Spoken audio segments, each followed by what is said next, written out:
This screencast is going to look at income inequality and poverty. So in chapter 18, we looked at the theory that workers are paid based on their productivity.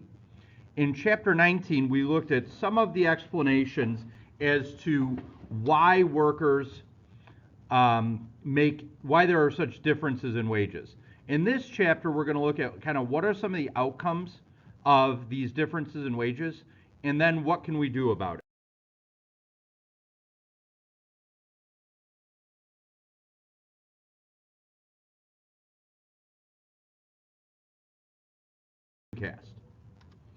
Now, generally speaking, we want to look at a couple of different questions. How much inequality is there in our society? How many people live in poverty? What are the problems with measuring inequality and poverty? And how often do people move among the social classes? How often do people actually move among the income classes? Generally speaking, income inequality is measured by looking at how much the average income is among quintiles. A quintile is 20%. And this chart shows the average income among quintiles in 2003. It also shows the top 5%. This chart could be criticized. There's some valid criticism of this chart because it doesn't look at what's happening in the top percent. So what's the average income in the top percent? So the top 1% has an average earnings of about $380,000 a year. The top 0.1% is an average earnings of about $1.6 million per year. And the top 0.01% has an average earnings in excess often of $50 million a year. Okay? So one of the big things that we've noticed over time is the top 0.1% has seen an increasing share of the U.S. wealth. Okay? So the top 0.1% share of the U.S. wealth peaked in 1928 at around 22%. It fell all the way through the 1970s, and then it's been rising ever since. And we'll talk in class about some explanations as to why it's been rising, but it's important to note the top 1.1% has been controlling an increasing amount of the wealth in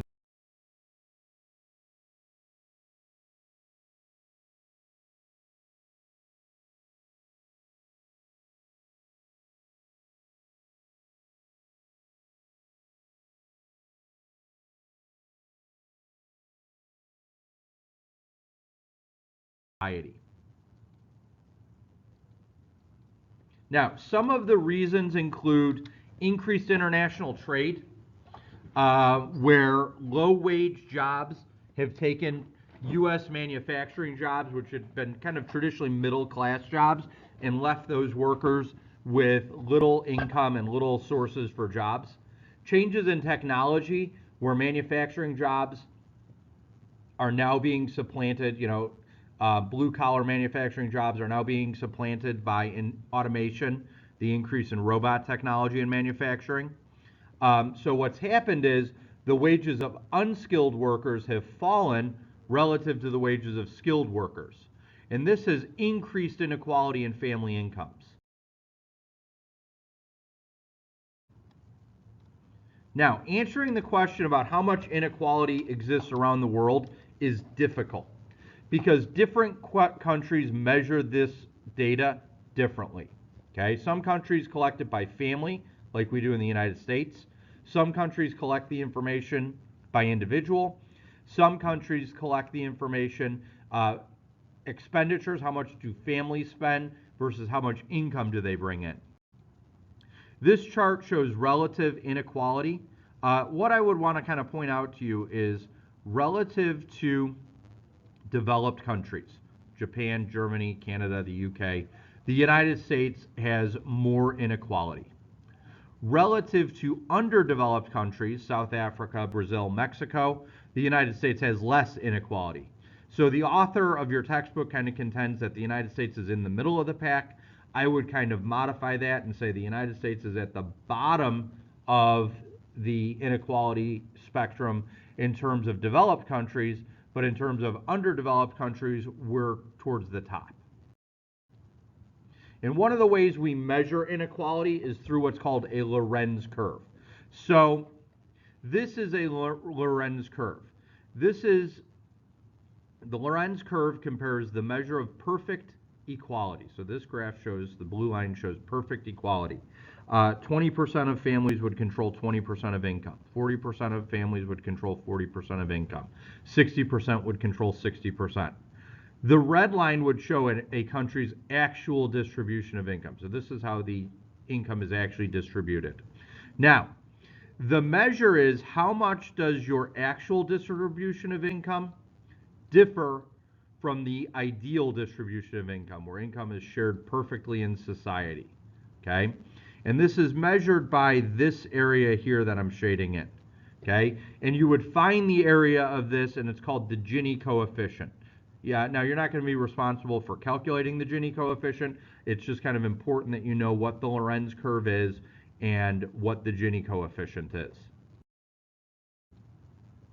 Now, poverty is a separate problem from inequality. You could have a society with very low poverty but very high inequality. Switzerland is an example of this. In Switzerland, there are very low rates of actual abject poverty. However, there's huge inequality because Switzerland has a vast gulf between its richest citizens and its average citizens.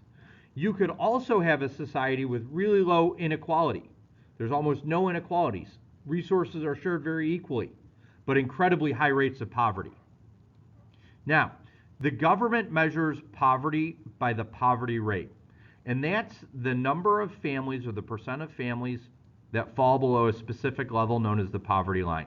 The poverty line is an absolute level set by the federal government based on family size, below which, if you made income below that, you would be deemed to be living in poverty.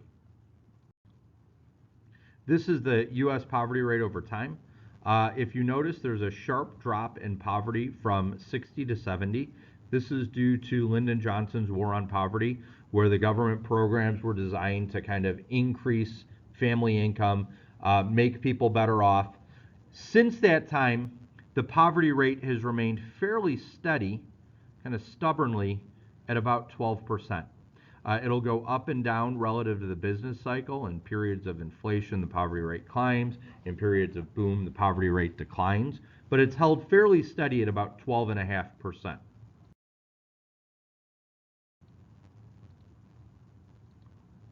Now, 3 facts about poverty. Poverty is correlated with race, poverty is correlated with age, and poverty is correlated with family composition. Now, notice I say correlated. Correlated means related to, not caused by, but related to.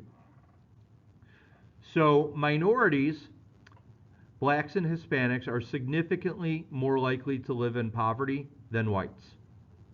Children are significantly more likely to live in poverty than the elderly. Female-headed households, where the mother is the sole breadwinner, are most likely to live in poverty.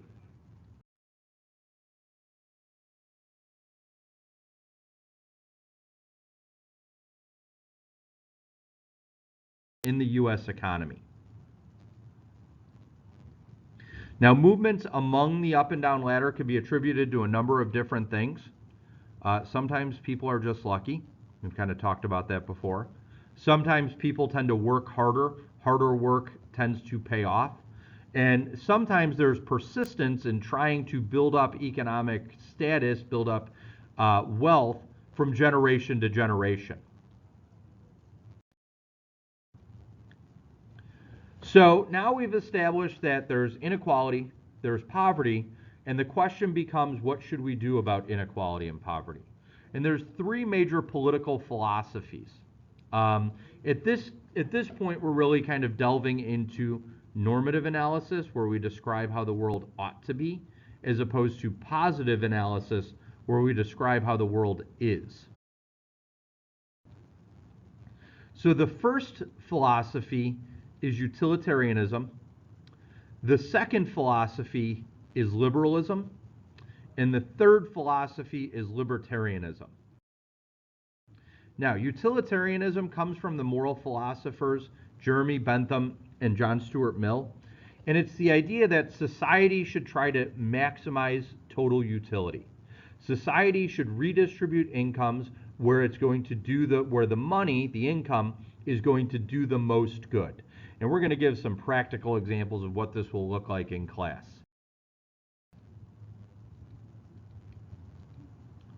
So the utilitarian case of redistributing income is based on the assumption of diminishing marginal utility. That's the idea that the more money you make, the more of something you have, the less you value it. So I want you to kind of imagine for a moment you have a billionaire and a family of 4 that has nothing. If you were to transfer the $10,000 from a billionaire to that family of 4, that $10,000 is going to make no difference to the billionaire. It's going to give them almost no utility. That's a rounding error. However, that $10,000 would make a significant difference to a family of 4 with nothing. Therefore, under the utilitarian philosophy, it's morally correct to transfer that money from the billionaire to the family that's struggling. Liberalism is a little bit different.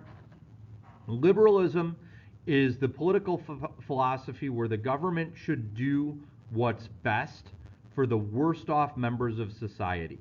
And it's based on the economic theories of John Rawls. I'm going to talk more significantly about Rawls in class tomorrow.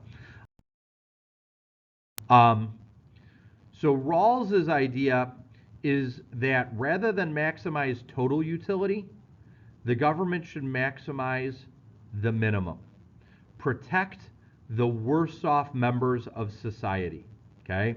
And this is really the moral philosophy for our social insurance program, where we have government programs that are really strictly designed to benefit those people who are worst off in society. The final philosophy is libertarianism.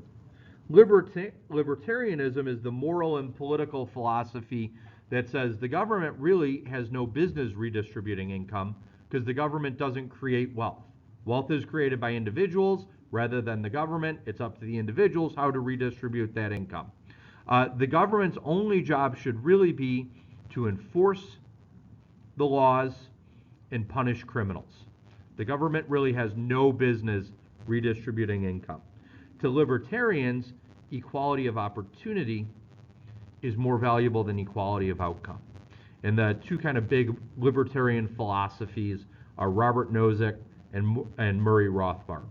And again, we'll talk about them a little bit more in class as well. Now, what are the practical policies that we have to reduce poverty? There are a number of different policies in place to reduce poverty. Some we've talked about before, some we haven't talked about before. There are minimum wage laws, welfare, what's called a negative income tax, and then in-kind transfers. So we've talked about minimum wage before. Advocates of the minimum wage view it as a way of helping the poor. So a minimum wage is a price floor on labor. It's the lowest price you could charge for an hour of labor. The criticism of minimum wage is it has the unintended consequence of raising unemployment because firms can't afford to hire workers at those high wages. The magnitude of the effect of minimum wage really does depend on how relatively elastic the supply and demand of labor is. And we've kind of talked about this concept before.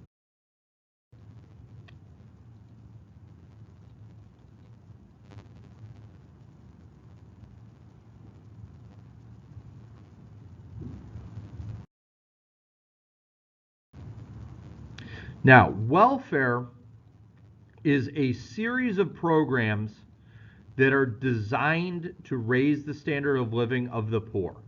Okay? It's a really broad term.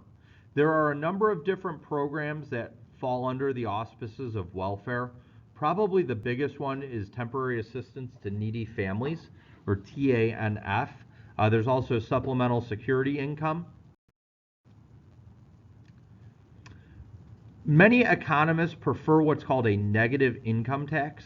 So a negative income tax could be part of a progressive tax scheme where workers whose income fall below a certain level, rather than paying taxes, are given tax rebates. They're given actually money from the government.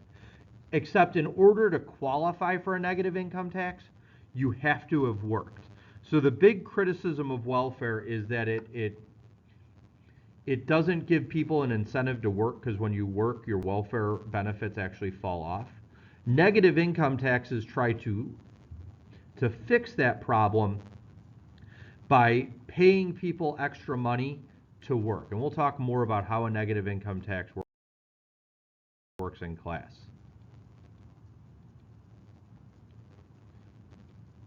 So high income families would pay a tax on their income, while low income families would receive a subsidy. Okay? Now, in-kind transfers are the transfer of goods and services rather than the transfer of cash. Examples of in-kind transfer include food stamps, the WIC program, that's the Women, Infants, and Children program, where women, infants, and children in need can qualify for government assistance for some grocery items. Medicaid is an example of an in-kind transfer where you get medical benefits. So the advocates of in-kind transfers say in-kind transfers ensure that the poor get what they need. The criticism of in-kind transfers is that it's inefficient and it's paternalistic. It's disrespectful and patronizing. So the criticism is, with an in-kind transfer, if you're poor, the government's going to give you what you need, right? If you get a cash benefit, you can choose what you need.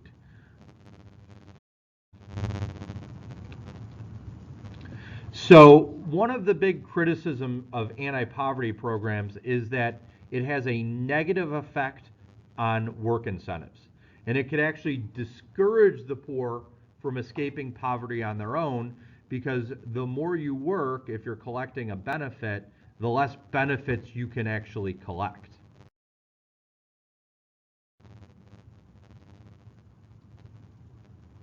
So let's say a family needs $15,000 to maintain a standard of living. The government guarantees every family $15,000. Okay? So I'm making $10,000 right now. I raise my income, so the government gives me $5,000 to make up the difference. I raise my income to $12,000. The government would then reduce my benefit by $2,000. In essence, that's 100% tax. So my income is going up by $2,000, but my government benefits would decrease by $2,000. So that's in essence paying 100% tax. There's little incentive for me to earn extra income then. So workfare systems are designed to fix this problem. That's kind of the negative income tax, right? A workfare system says you have to take some kind of job or be working for a job, looking for a job, in order to collect government benefits. In 1996, Congress amended the Congress passed the Welfare Reform Bill, which made numerous changes to welfare as we know it. In particular, it limits how much benefits you can collect within your lifetime, and limits how long you can collect welfare benefits for.